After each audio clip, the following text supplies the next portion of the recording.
we have to support Israel because what's good for Israel is in many ways good for the United States. However, what's good for Netanyahu is not the same as what's good for Israel. Now, okay? Can you define that difference there? That's key. There's three important differences here, right? So first of all, it's frustrating to me how many people don't understand the difference between a Jew and Israeli. Yeah. Not the same thing. What, Israeli or? Israeli. Okay. Right? A Jew is someone who follows and believes in Judaism. That can be any citizen of any nationality anywhere in the world. They can be Jewish. You don't have to be Jewish in order to be Israeli. Israeli is a national identity, like American or Brazilian or whatever else, right?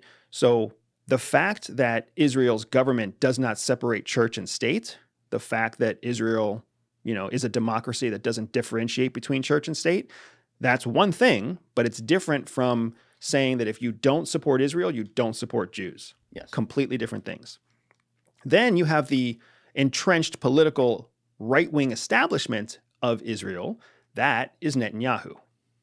So you've got one element of a government, that's Netanyahu. The government is the government of Israel. And then the faith of the state is Judaism. So you can be a Jew who has no connections to Israel, and that doesn't mean that we have to it makes me angry when people think that there's something wrong with a Jewish person because of what Israel's doing to Palestine. Oh yeah, it's crazy. It's crazy. It's insane. But I just want to say that out loud because you can support Jews and Judaism without supporting Israel. And I'm also saying that to all the Jewish people out there who are being told that if someone doesn't support Israel, then they are anti-Semites. Right. That's not true. Yeah. You can disagree with Israel's national policies and still have zero bias against the Jewish people. You can also disagree with Netanyahu and still support Israel. Absolutely, yes. But nobody's thinking of it that way. People think that Netanyahu is Israel and Israel is Judaism. It's so stupid.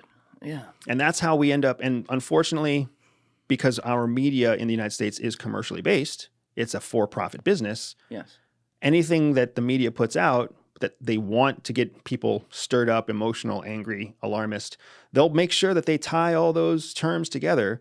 And, America hates Jews and wants to support Netanyahu. And that's because, you're taking the words out of his mouth. He says he makes no distinction between anti-Semitism and anything that speaks out against Israel, which is, I would say, by definition, defining himself and his policies as Israel itself. Right. And that's when I've been talking with people about this, I'm like, look at all the Israeli people who are in the streets right now. Calling for a new leader. Yes, and these are not Columbia protest motherfuckers, morons. These are people who are passionate about their country, who are just yo, can we get a new, everyone wants to be safe, no one wants terror attacks, can we get a new fucking leadership in there? Because Netanyahu's the symbol of it because he's the head of the government, but I've also said this to people, if you've looked at his cabinet, he looks like a leftist compared to some of those people. They just got to get rid of some of the current administration, which, yes, also includes him.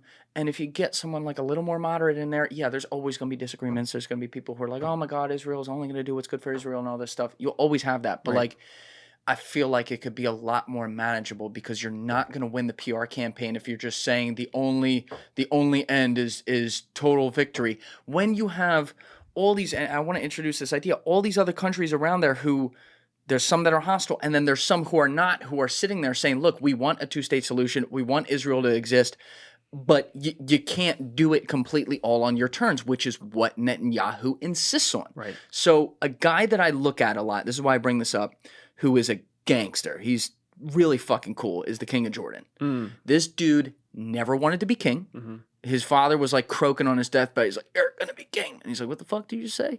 And he passed over the older brother. And so this guy had been traveling around the world, wanted a whole different life, takes up this, I guess calling or whatever. And in America, obviously, we're not huge on kings and queens and shit. We kind of fought a war over that. But I'll make an exception for this dude. Right. I've had multiple people in here who are friends with him. Joby Warwick, tight with him. And Joby's written some things that aren't great for him, and the guy still likes him, which I really like. And Remy Adeleke is good friends with him. A couple other people are as well. But this guy, if you look at his history of all the, like, he took power, I think, in 98, 99. So think of all the things that have happened since then. Started with 9/11 right at the beginning all the way to where we are now. All these different crises that have happened, if you listen to what he said right before they did or right at the beginning, he play-by-plays what's going to happen. And so one of the things that he said on like October 10th or something like that, after October 7th, is that he's like, look, obviously our country has an allyship with Israel, but, and I don't know if he said it in these words, but he was essentially saying that doesn't mean that our current governments always have to agree with each other because there's political differences. And he said, one of the questions he was getting was, well, then why won't Jordan take in the Palestinian refugees? And he's like, I'm glad you asked that. I will give the worst parts of Israel's government exactly what they want if I do that, because that will be effectively ethnically cleansing people from the land, getting it out of their hands. Right. Doesn't have to be a genocide or something, getting them off of there, and Israel can go take that land. Right. And he's like, I don't agree with the current administration's policies on that. And again, I don't think he said it exactly like this, but he was insinuating like, just get new leadership in there and maybe we can get this thing done. Right. And everyone can go home. Egypt's saying the same thing. Yeah. Yeah. And it's twisted politics, because you got Israel saying that the Muslim world won't take Muslim refugees.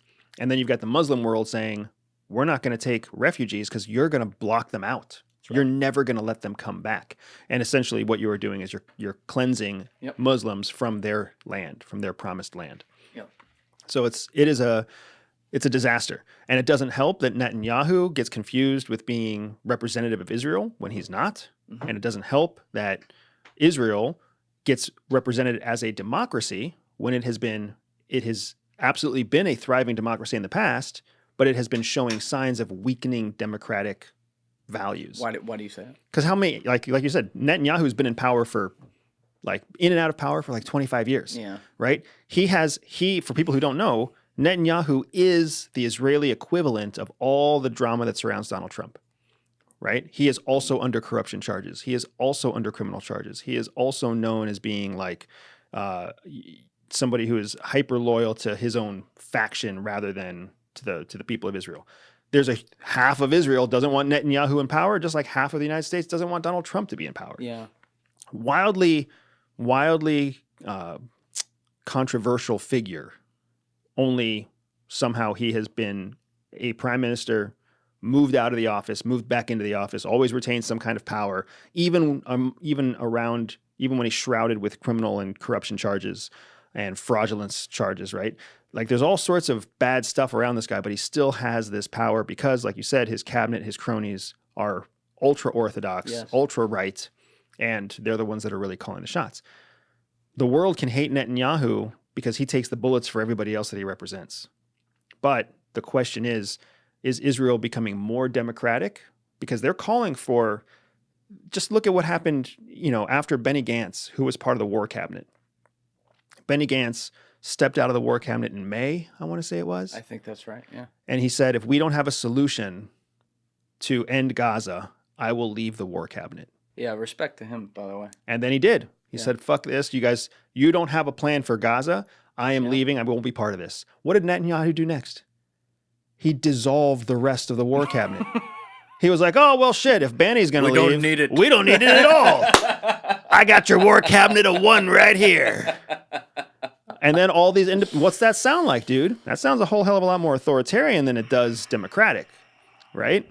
So, and then Jordan is a fantastic example because Jordan, they're gangster in Jordan. Yeah. Like, Mukabara? Is that the American military loves working with the Jordanians. The Jordanians like working with the U.S. military.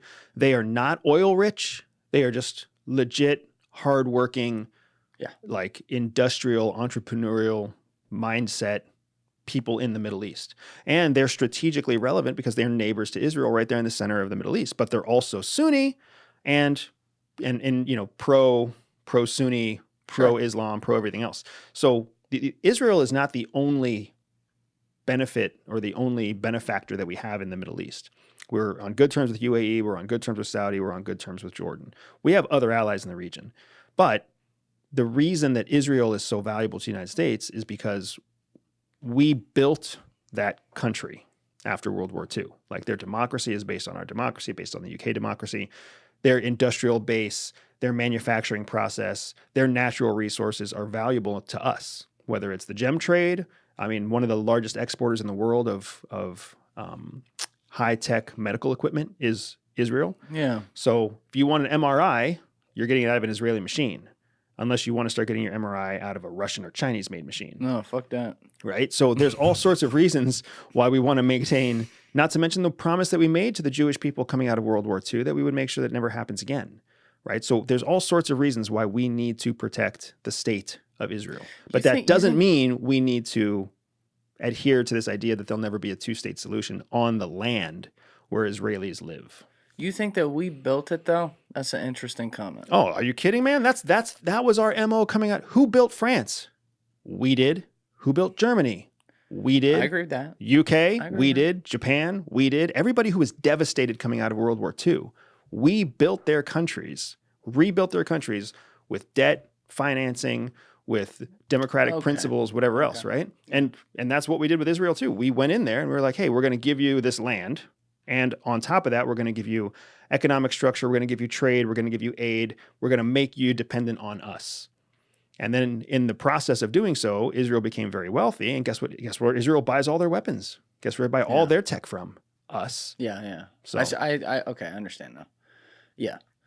I mean, Germany's like the ultimate case study of that, literally. Like the whole western half of the country was done by us after that. That was crazy. But, you know, you and I, the last time we were sitting in a studio together was down in Tampa with Danny and Jim like a week before October 7th. So we were like 2 weeks off having a fireworks of a podcast. But, you know, this is the first time we're really talking about that and litigating what the fuck happened here. And so I remember the last time we were in a studio, just you and me, was June 2023. And to your point earlier, we talked a bit about Mossad there for maybe 5 minutes or something about some of the tactics and stuff like that. But they're at the center of October 7th to me because, you know, if you've studied up Mossad, and I mean, for you, if you've seen it, because you worked in espionage, so you know a lot more than us, like, they're widely respected as a very talented intelligence agency for various reasons. You can read books like Gideon's Spies. You can read a book like Ronan Bergman's Rise and Kill First, which is really, really telling as far as the mentality and everything. And then you look at something like October 7th and you're like, how the fuck did they let this happen? Because, you know, you're talking about guys, obviously it was a very impressively executed mission funded by Iran, as you laid out earlier, not disputing that. But, like, they still had to go across the border into Israel, which, you know, I haven't been on that border. I think I was when I was 18, but I don't remember it, so that doesn't count. Like, as far as recently, like, when I talk to people who have been there in the last couple of years, you can't take a shit near that border without a fucking sniper rifle trained on you. So how much had to go wrong for something like that to actually happen? And for all, I mean, there's what, like 1,300 people that were killed or something like that? There's a lot of people. So the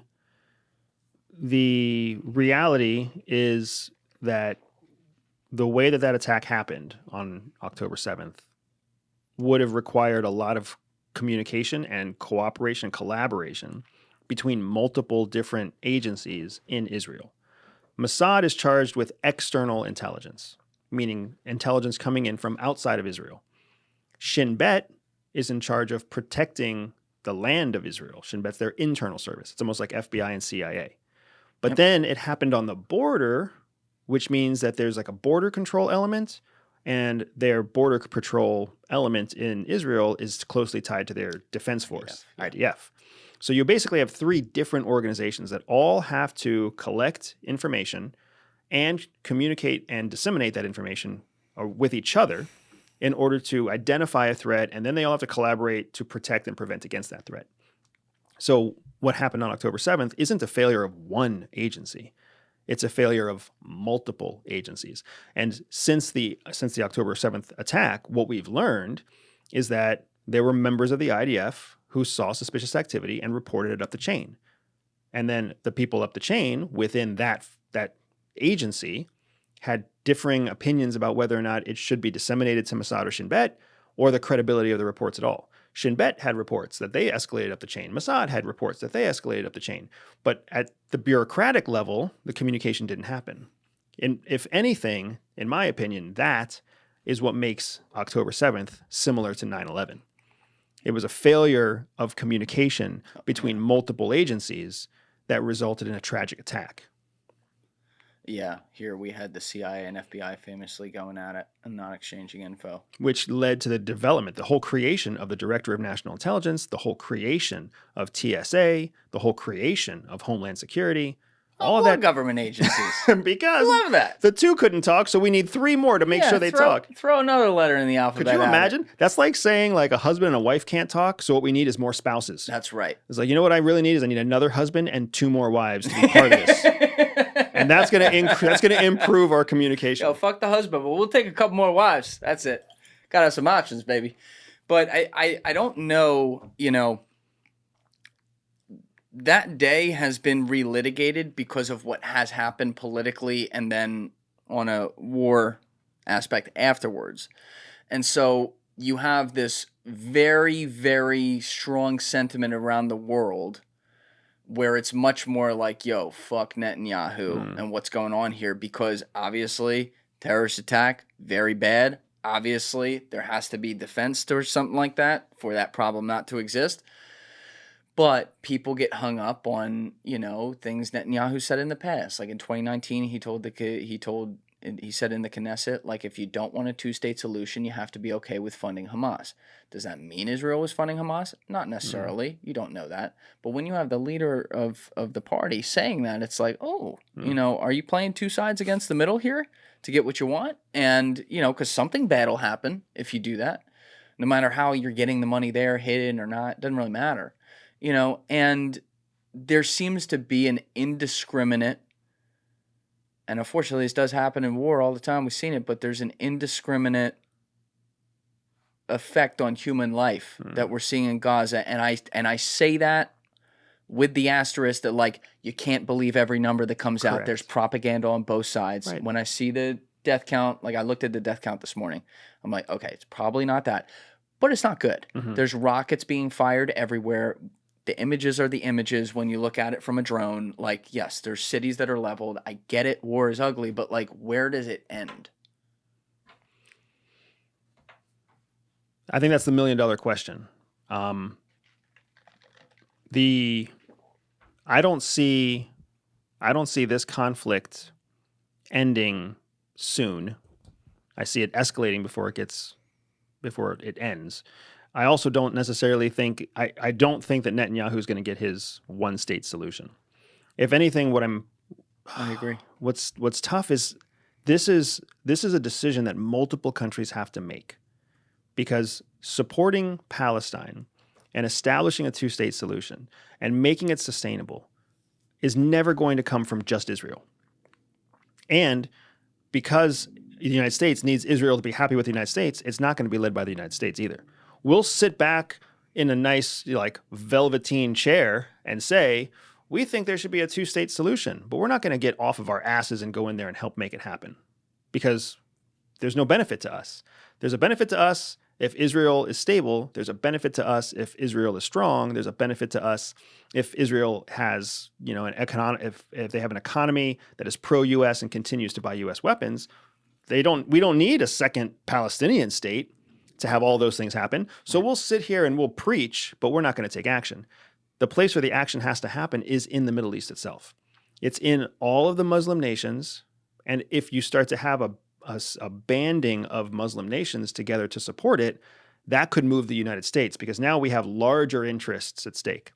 If Saudi gets involved, if UAE gets involved, if Jordan gets involved, if Egypt gets involved, now the United States can't sit on their ass anymore. Even more so if we start seeing China or Russia or Iran or, the BRICS nations, if we see them start to lead the development of a two-state solution, then you'll see the United States jump the fuck out of their seats and be like, oh no, we're here to help too. Right? Let us keep our influence in this region. So the The way it ends, I don't know. I will say this. Netanyahu is the one leader in the world right now who's at the largest likelihood of being unseated from within. All the talk about Putin was never really valid. The idea that Putin's cronies were somehow going to take him out or replace him or overrun him from inside. We've seen now how untrue that was. Netanyahu and the democratic process itself, he stands a real risk of actually being voted out, vetoed out, pulled out, kicked out, something. I don't think he's going to be assassinated from within, but he is a strong-arm leader right now, and Israel has to decide whether they want a strong-arm leader. And they have plenty of alternates, like plenty of opposition leaders to choose from who can step up and take Netanyahu's place. And the United States doesn't want to see an authoritarian Israel. They want to see an Israel that is pro-U.S. And an Israel that's pro-U.S. is an Israel that relies on the United States. Yes. So the United States is going to back somebody in a race against Netanyahu. It's just a matter of when.